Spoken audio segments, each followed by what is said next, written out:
H0 moins 1 minute. We are under 1 minute to go.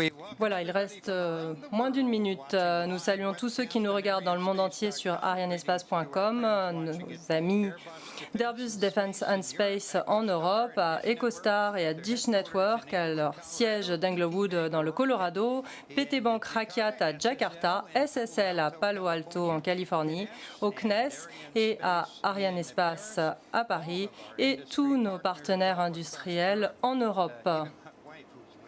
Et y compris ma conjointe qui attend que je rentre à Denver.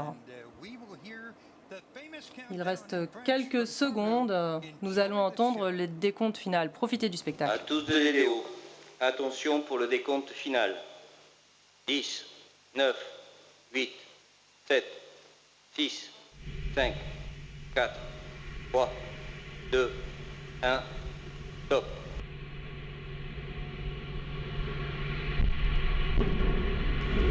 Allumage Vulcain. Allumage des EAP, décollage.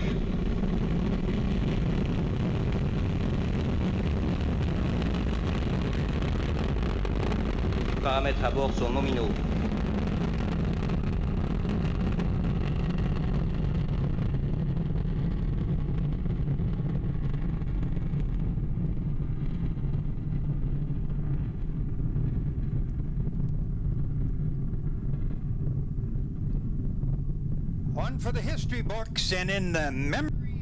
Encore un magnifique lancement à la mémoire de Mohamed Ali, ce grondement dans la jungle et la signature d'Ariane 5 qui s'élève au-dessus de Kourou. Tous les paramètres à bord sont nominaux. C'est mon 10e lancement et le spectacle est toujours aussi époustouflant. 57 secondes de vol et Ariane 5 a déjà franchi le mur du son.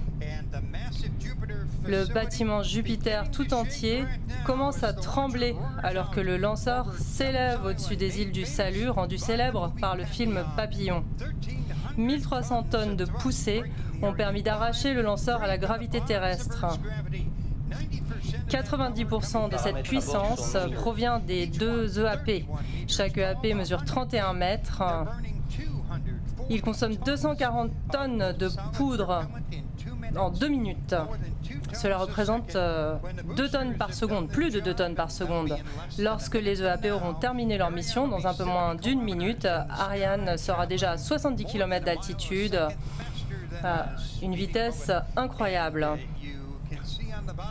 Et vous voyez en bas de l'écran les chiffres pour le lancement de ce soir.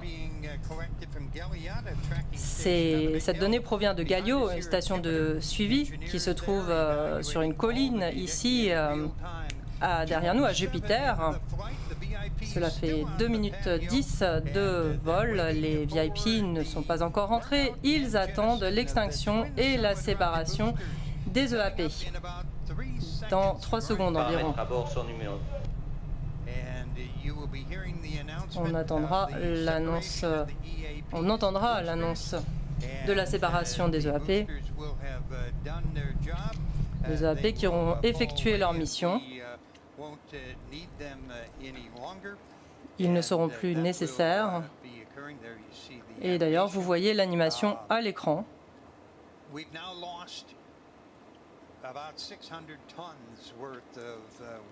Nous sommes allégés d'environ 600 tonnes et le lanceur pèse maintenant 180 tonnes.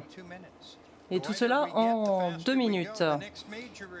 Et la vitesse s'accroît grâce à cet allègement. Nous attendons maintenant le largage de la coiffe.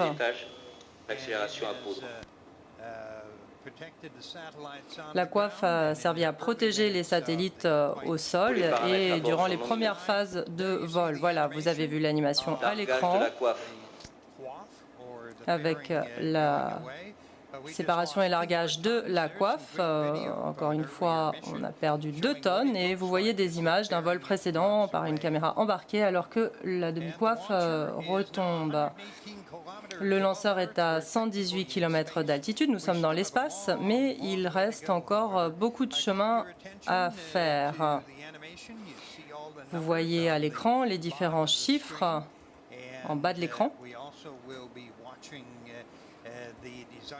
Et on regardera également la courbe de trajectoire qui se trouve en haut à droite sur votre écran. Vous voyez la courbe, vous voyez le curseur vert qui se déplace le long de la courbe. Nous voulons que ce curseur soit parfaitement superposé avec la courbe, ce qui signifie que la performance est nominale. On voit les différents responsables, dont Bruno Gérard, chef d'établissement Tous les Ariane paramètres à Espace bord sont nominaux. à Kourou, Joël Donadel, représentant de l'ESA à Kourou, et Bernard Chemoul, le directeur du CSG.